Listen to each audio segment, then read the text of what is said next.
इस वीडियो में हम आयुर्वेद के बहुत ही महत्वपूर्ण विषय द्रव्य गुण शास्त्र के अंतर्गत एकल द्रव्य औषधि लोदर की चर्चा करेंगे, जिसके अंतर्गत हम इस लोदर एकल द्रव्य के सामान्य परिचय, इस द्रव्य की संरचना, गुणधर्म, प्रयोग होने वाली मात्रा और विशिष्ट प्रकार के औषधि योगों के बारे में जानेंगे। तो लोदर एकल द्रव्य की इस व्याख्या को अच्छे से जानने और समझने के लिए वीडियो को अंत तक जरूर देखिएगा।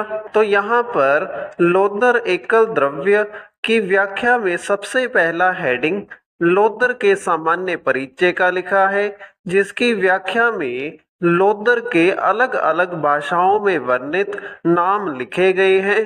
तो इस व्याख्या के अनुसार इसे संस्कृत में लोदर, स्थूल वलक्कल कहा जाता है, हिंदी में इसे लोदर कहा जाता है।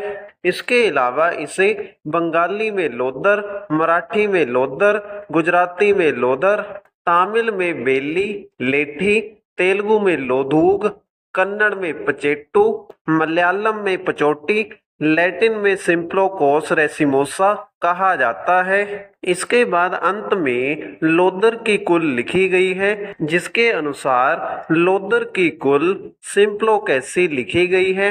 इसके बाद अगला हेडिंग लोदर के वनस्पतिक परिचय का लिखा है, जिसकी व्याख्या में लिखा है यह उत्तर तथा पूर्व भारत, दक्षिण में छोटा नागपुर तक तथा मालबार में विशेष पाया जाता है। इसके अतिरिक्त असम, बंगाल, बिहार आदि प्रांतों में भी पाया जाता है।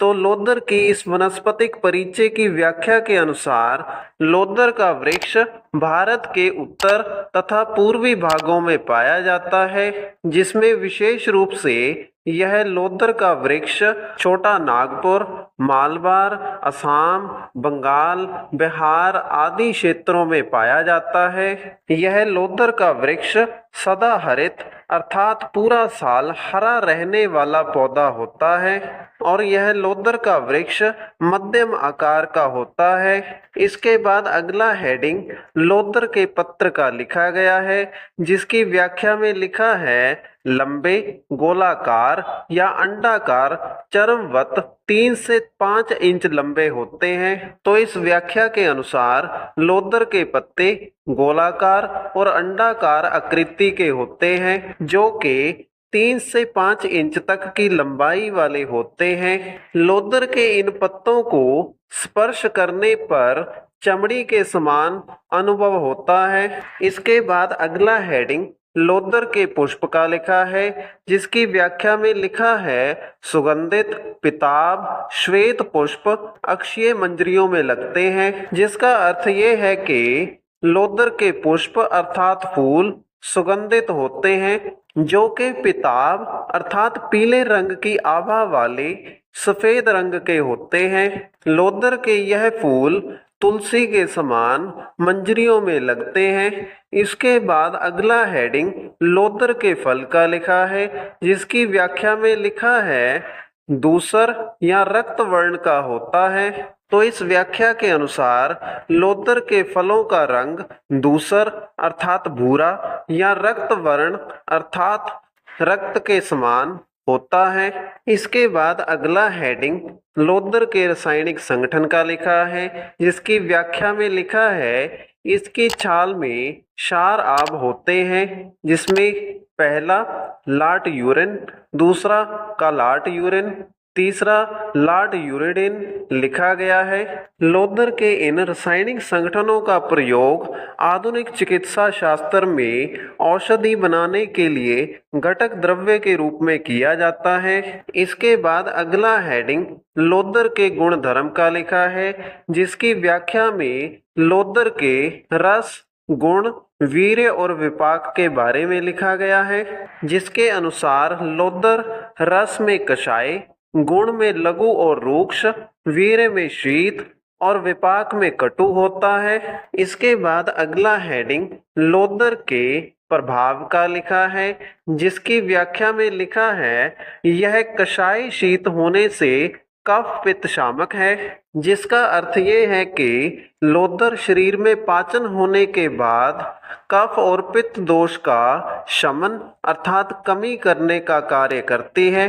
इसके बाद अगला हेडिंग लोदर के रोग प्रभाव का लिखा है, जिसकी व्याख्या में लिखा है बाह्य नेत्र अभिसंध में जलीय फांट का नेत्र बिंदु शोथ व्रण रक्तस्राव में लेते हैं। तो इस प्रकार इस व्याख्या में लोदर के हमारे शरीर पर होने वाले बाह्य अर्थात बाहरी प्रयोग बताए गए हैं, जिसके अनुसार नेत्र अभिसंध अर्थात आंखों के इक्षुत के रोग और शोथ अर्थात सूजन, व्रण रक्तस्राव अर्थात जख्मों से खून बहने पर लोदर से बने जलीय फांट का प्रयोग किया जाता है। इसके बाद अगला हेडिंग लोदर के प्रयोज्य अंग का लिखा है, जिसकी व्याख्या में कांड तवक का नाम लिखा गया है, जिसका अर्थ ये है कि लोदर के कांड तवक अर्थात तने की छाल का प्रयोग औषधि बनाने के लिए घटक द्रव्य के रूप में किया जाता है। इसके बाद अगला हेडिंग लोदर की मात्रा का लिखा है, जिसकी व्याख्या में लोदर की एक वयस्क के लिए सामान्य चूर्ण मात्रा 1 से 2 ग्राम और क्वाथ मात्रा 50 से 100 ग्राम लिखी गई है। इसके बाद अगला हेडिंग लोदर के विशिष्ट योग का लिखा है, जिसकी व्याख्या में उन औषधियों के नाम लिखे गए हैं जिनको बनाने के लिए लोदर का प्रयोग घटक द्रव्य के रूप में किया जाता है। लोदर के विशिष्ट योग की व्याख्या के अंतर्गत लोदर आसव, पुष्य नुग चूर्ण, लोदर आदि क्वाथ औषधियों के नाम लिखे गए हैं। तो इसी के साथ हमारी इस वीडियो का विषय यहीं पर समाप्त होता है। अगर आपको वीडियो अच्छा लगा तो वीडियो को लाइक करें और इसी प्रकार से आयुर्वेद से संबंधित निरंतर वीडियोस प्राप्त करने के लिए हमारे चैनल को सब्सक्राइब करें।